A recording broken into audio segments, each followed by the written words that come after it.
আজ শনিবার 10 মে 2025 তারিখে উপদেষ্টা পরিষদের এক বিশেষ সভা অনুষ্ঠিত হয়।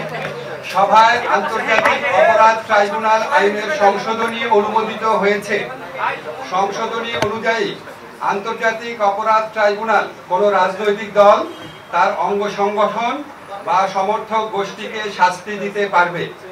উপদেষ্টা পরিষদের বৈঠকে আন্তর্জাতিক অপরাধ ট্রাইব্যুনালে বাংলাদেশের আওয়ামী লীগ ও তার নেতাদের বিচার কার্য সম্পন্ন না হওয়া পর্যন্ত দেশের নিরাপত্তা ও সার্বভৌমত্ব রক্ষা, জুলাই আন্দোলনের নেতাকর্মীদের নিরাপত্তা এবং আন্তর্জাতিক অপরাধ ট্রাইব্যুনালের বাদী ও সাক্ষীদের সুরক্ষার জন্য সন্ত্রাস বিরোধী আইনের অধীনে সাইবার স্পেস সহ আওয়ামী লীগের যাবতীয় কার্যক্রম নিষিদ্ধ করার সিদ্ধান্ত গ্রহণ করা হয়েছে। এ বিষয়ে প্রয়োজনীয় পরিপত্র পরবর্তী কর্মদিবসে জারি করা হবে। এর পাশাপাশি আজকের উপদেষ্টা পরিষদের বৈঠকে জুলাই ঘোষণাপত্র আগামী 30 কার্যদিবসের মধ্যে চূড়ান্ত করে প্রকাশ করার সিদ্ধান্ত গৃহীত হয়েছে। ধন্যবাদ।